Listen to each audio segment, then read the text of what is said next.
Bismillahirrahmanirrahim. Mengenai korupsi ini sangat menyita perhatian dunia, menyita perhatian publik, terutama negara kita, negara Indonesia yang tercinta ini, negara yang sedang berkembang, sedang banyak membutuhkan pembangunan nasional, membutuhkan biaya dan seterusnya.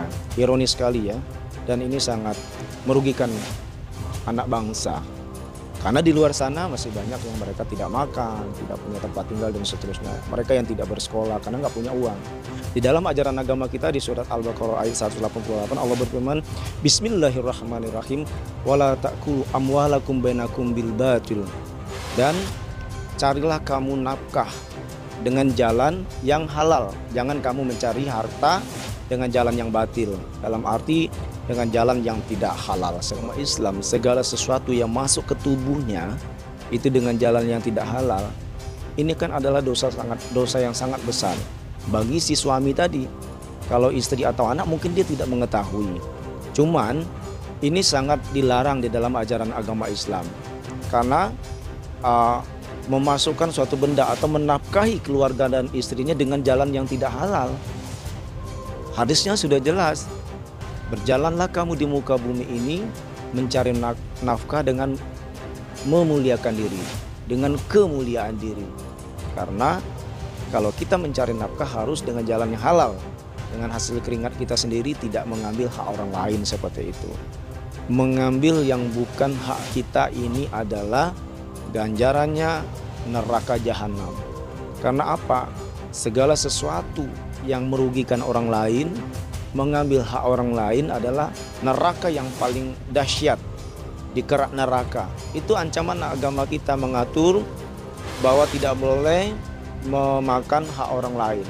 Di situ ada hak orang yang nggak punya, ada hak anak yatim dan seterusnya, atau memang sangat wajar diberikan kepada orang yang berhak menerimanya. Nah, ini di dalam ajaran agama Islam sangat jelas ancamannya adalah neraka jahanam.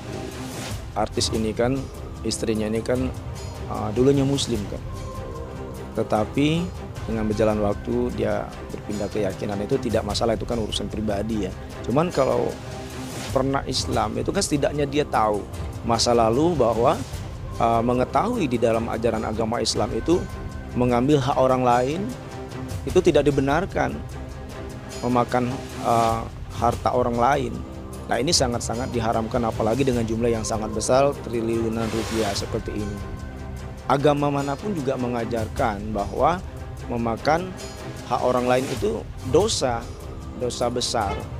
Seharusnya dia tahu aktivitas suami dengan pekerjaan sebagai apa gitu kan, atau dia pengelola tambang dan seterusnya, penghasilan gaji per bulan kalau ditambang seperti ini dan seterusnya. Kalaupun ada tip ya, lebih rezeki kan harus diketahui selaku seorang istri. Cuman kalau tidak ada klarifikasi atau pembiaran, nah ini juga menjadi dosa bagi sang istri dan keluarganya. Harusnya ada yang mengingatkan, apalagi dengan masuk jumlah uang yang cukup begitu banyak dengan jumlah triliunan. Nah, ini logika saja. Kita juga di dalam ajaran agama di Islam itu diajarkan khairul umuri awsatuha. Segala sesuatu urusan itu adalah yang masuk akal, yang sederhana. Kalau nggak logis, nggak masuk akal, nah ini kan perlu diluruskan. Ini kan udah setan. Dia sudah mempunyai sifat-sifat setan. Di tubuh manusia itu ada sifat-sifat setan, terutama dengan koruptor, pelaku koruptor yang dengan jumlah triliunan rupiah.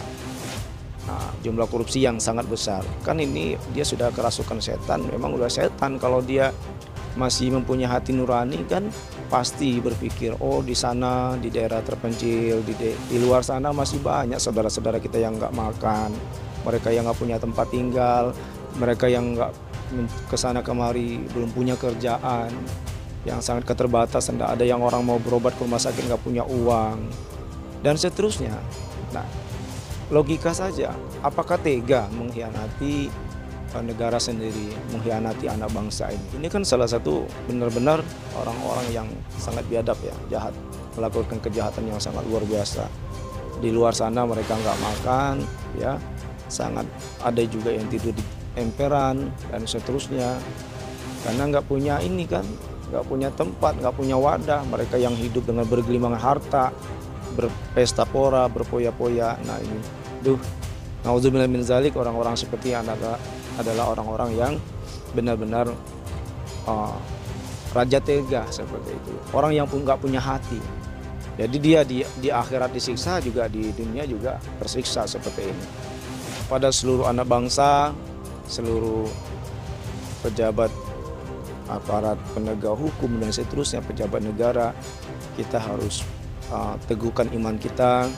Kita harus mempunyai hati yang besar, berjiwa sosial yang sangat besar, mengetahui yang mana hak kita, yang mana hak orang lain, yang mana ini punya negara, seperti itu. Agar kita ke depannya kalau selalu berjalan di muka bumi ini dengan memuliakan diri seperti hadis yang kita sampaikan di awal tadi, kita berjalan di muka bumi ini dengan mencari nafkah, yaitu dengan memuliakan diri, insya Allah kita akan selamat di dunia dan di akhirat, dan kita menjadi insan yang sangat bermanfaat buat negara dan bangsa, dan bertakwa kepada Allah Subhanahu wa taala, Tuhan yang Maha Esa, dan keluarga kita juga terhindar dari api neraka.